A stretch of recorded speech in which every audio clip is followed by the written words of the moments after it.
Jessie Harrison, Jessie Subio, I don't know what name. One and the same. Preferred, all the same. One and the same. Jessie's married to Casey, is one of my good friends as well. Jessie and Casey have been friends for a long time. Great to have you on our podcast with us. But more importantly, I want to say Jessie and Casey have always been two of the people that have supported me with this live streaming concept for years. I mean, when did we start talking about this? Like Probably 5, 6 years ago. Yeah.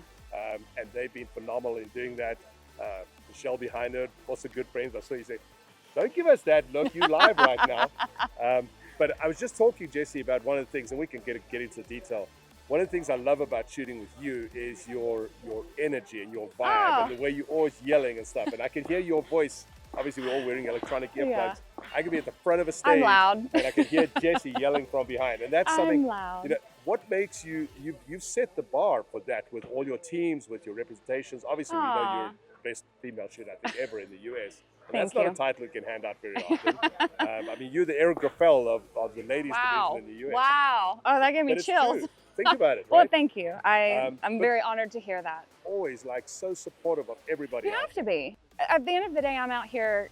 Yes, I'm competing against everyone and the ladies and overall, but truly I'm competing against myself. So regardless of what anyone else does, it should not affect me. I can only control what's going on with my equipment, my mindset, how I'm performing and executing stages. So if I can't uplift my squad mates or my friends or cheer for someone when someone does an incredible job on a stage, then why am I out here? Then that's just gonna be sour grapes, or it's a lot harder to be miserable than it is happy. So I'd rather support my friends and my squad mates, and when I see great shooting, cheer for it. Or if you see someone that just needs a pickup, like just, sometimes that makes all the difference, is just hearing that, you know what, someone's back there supporting me, whether they know me or not. I just think it's important to just stay positive and try and cheer everyone on. So one of the hard things for me is I'm kind of seen as media now, right? So I have to ask hard questions. And it's hard because sometimes people are my close friends, like Jessie is, and I've got to ask. So I got to talk about World Shoot. Okay. Jessie was our #1 shooter for the World Shoot, and you decided to go along and get pregnant, you and Casey, which really messed up my plans. I know. It was not in my plan, I promise. Well, you know, then I'll have to get hold of Casey and talk to him about that. But, but obviously, super happy for you guys. I know Casey, every time I ask Casey about anything shooting related, he gives me like an 8 out of 10. If I say anything about the baby, it's like a 10 out of 10, you know, instantly. But it affected, you know, when you called me and said, hey, you know, Leighton, I don't think I can make it, you were actually in tears. I was crying, And I was in tears for you, and you know, Sloan was with you as well, but I just talk about you. That's probably one of the hardest decisions you ever had to make, was to give up your spot on the World Shoot, right? It was and it wasn't. In terms of being a mother, it was not a hard decision at all. And you know this, from the moment I found out I was pregnant and until I made that phone call, my plan was to be at World Shoot. That was my goal, is I wanted to have the time to bounce back, train hard, and still show up at World Shoot. But the moment I held her, my whole perspective shifted, and that's how it should be. She's now my priority. I still have my own goals and my own aspirations, but I knew that, I mean, the shortest I could make that trip was 2 weeks, and she was 7 months at the time, and I just could not, in good conscience and feel like a good mother, leave her for 2 weeks minimum at 7 months old. And then I knew if I did leave her, I wouldn't be fully focused and have the right mindset going into World Shoot, and it would not be the best, I wouldn't be the best shooter for the team. But as a competitor, which I still am, and as my own individual person outside of being Evie's mom, it was the hardest decision to make, because this has been my entire life. For 25 years, and my goal has always been to bring home a World Shoot title, and it's the one thing that I have shot and have not won. And I felt like this year was going to be my year. I finally got my open guns and equipment all sorted out, and I was in the best shape of my life and ready and training before I got pregnant, and it just, it was tough. I didn't want to do it. I felt like I was letting the girls down. I felt like I was letting USPSA and the country that I was going to represent, I felt like I was letting everybody down, and especially making the decision so late. But I truly was mentally trying to make it work and planning on making it work until that phone call. And that was like the last cutoff for getting permits and stuff submitted. And it was a hard decision. I was heartbroken over it, because that was my goal. But once I made that decision and I called you and we had the conversation and you were so understanding, there was such a weight lifted off of me. And once everyone started taking off, heading to South Africa, I knew in my heart I made the right decision. And being home and having that time with her, it was so important. And I was cheering everyone on from the U.S. and I was so proud to see how well everyone in the U.S. did. And our ladies open team, I was so proud of them. I know they went over and gave it everything they had. And They did. I was really proud of the two ladies that stepped in for mine and Sloane's position, Anna and Linda. I think they had a great World Shoot debut, and it just shows that we have some great up-and-coming shooters. Linda's been shooting for a while. She's taken off to PCC, but found her way back to Open. Anna is a new up-and-coming shooter, and I think, honestly, it kind of opened the door for some other ladies to get in there and get that World Shoot experience, because your first World Shoot is always, you can go with the best intentions, but it's always really hard when you get there because we don't have any other platform that big. So I was happy for them to get that experience. So for the next World Shoot, they're in a much better position to go and represent and do better. It worked out the way it was supposed to. I was sad to not be there, but we still represented and kicked some butt. But I will be at the next one. Evie will be with us. That sounds good to me. And you touched on everything, so I'm not going to repeat what you said. It was very hard for me too, because you and I go back a long ways with shooting. And well, you know what it meant to me to have to make that phone call. It was difficult. Right. And we've always chased each other, so I know points. And so I knew when I lost you, I was like, well, there goes 200 points, and it actually ended up being almost exactly what I projected. Yeah. And they did shoot well. Anna did a phenomenal job. Somebody who's shooting the first World Shoot, we just interviewed her. Yes.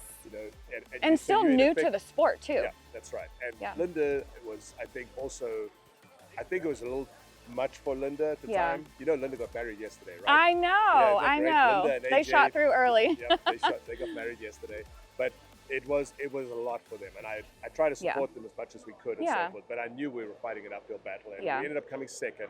Which is incredible. At the biggest stage for our sport, against all of the best women in our sport, because those are the top representatives, to still come in second with two new shooters to the Ladies Open World Shoot team, incredible. And I didn't know you've never won a World Shoot as an individual. Well, we got to fix that. I know. I agree. We got to do that. We got 4 I agree. years it's the one thing that has eluded me. Because you've won pretty much everything else. And what a lot of people might not even know is you actually won, so correct me here, at Steel Challenge, you won the Steel Master. Overall Steel Master title. Overall Steel Master, beating all the guys, including Casey, which...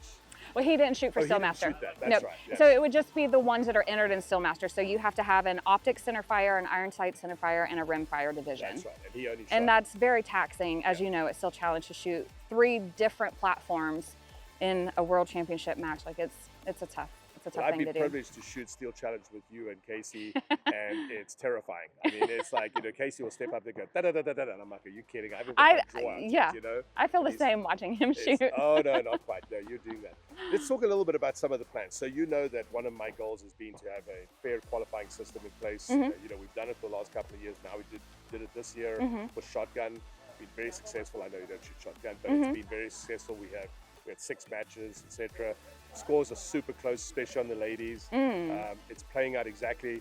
You were one of the people that I talked to you probably 3 years ago about the 70%, 60%. And we had that discussion. Remember, we dropped it to 60%. I'm considering dropping it a little further just because we're still having difficulty qualifying some of the ladies. But that's kind of set a bar, hasn't it? It has. You have to shoot that 60% of the overall score in order to qualify for a World Shoot. Yes, and I think it's important to have that just simply because this is, as I've mentioned multiple times, this is the highest platform we have in our sport. And the purpose of World Shoot and the teams from USPSA is to send the best that we have available. Unfortunately, for the women's divisions or the women's categories, we don't have as many or enough that would qualify at that level. So we have had to adjust the bar. But I think it's important. It gives the ladies something to strive for, a benchmark to say, this is where I need to be and this is what I'm aiming for, as opposed to just going out and shooting and hoping you get enough points. We now have a benchmark that we can look at and say, all right, girls, if this is your goal, this is where we have to be. What do you need to do to get there? What can we do to help each other? Because we all kind of have an idea of who's going for what team, who's the most eligible. If there's up and comers, you know, we keep an eye on them. So I think it's good. It gives people a goal to set, to reach, to try and obtain a spot on the World Shoot team. And again, it's the goal of that is to send the best that we have. Yeah. And then if for some reason, if there's not enough people that qualify at that point for a team, there's always the individual slots that are, you know, someone's able to go. So for example, if for whatever reason we didn't have enough ladies that qualified in open to make a team, because we have to have at least 3 minimum, we like to have 4 as an alternate, there's still individual slots that I would try and get to still be able to go and represent the USA. I just maybe not in a team situation. Well, if I'm involved, we're always going to have an open ladies team. I can tell you that. I hope so. We won't drop that. One last thing, you're back with Taurus again. Yes. You had a little bit of a break there for a second. What brought you back to Taurus? Taurus is just my home. I was with them for 13 years before I made the decision to leave and go to Staccato. I did not leave on bad terms by any means. I was just presented a dream job opportunity at Staccato that I couldn't turn down. It was something that someone in my position doing what I do in this industry, that was the ultimate goal as a shooter and working within the firearms industry. That was the position I always wanted. And so I took it. And it's just unfortunate that when I got there, things didn't work out.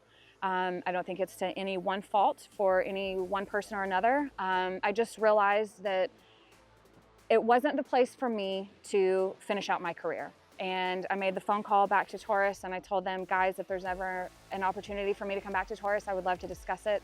And they welcomed me with open arms. There was no hesitation, and that also helped me realize that that was the right decision. So I went back to Taurus, back to my home, and it was the best decision. It was the best decision for me. Kind of 1 second discussion between them. Like, are you kidding? Of course we want you back, you know? I hope. I mean, everything I remember about you is shooting for Taurus. Yes. You know, I don't think I've ever seen you in another. When I saw you the first time in Scotland, like, I know. What, you know? I'll be honest, it did feel weird, but it was. Happy to have you back. We're going to let you go because they're going to start getting ready. Started. You need to go start getting this is your job. Thanks again. As Thank always, you. Thanks for the friendship, and we'll definitely see you in Italy in 2029. I will be there. Yeah, for sure. On Thanks, Jess. who knows what team. Are you going to have any more babies? No. Okay. We made it perfect the first time, so we don't need to improve. There you go. So I don't have to worry. I can scratch that off. By the way, you will be happy to know that you're one of the people, you and Megan Smiley are the 2 people that introduced this to me. In the next qualifying, we're looking into having 6 qualifying matches. Oh, good. good. You still only have to shoot 3. Good. And the reason for that is for what I call the outliers. So people like Megan that got pregnant, you guys with the baby thing, we can stretch it out. I can't do anything about the dates of the World Shoot. That's pretty much set in stone. No. But the next qualifying, we're gonna try and make it. I still have to get approval from the board. Yeah. Make I think that's great. Extra 2 matches to open it up.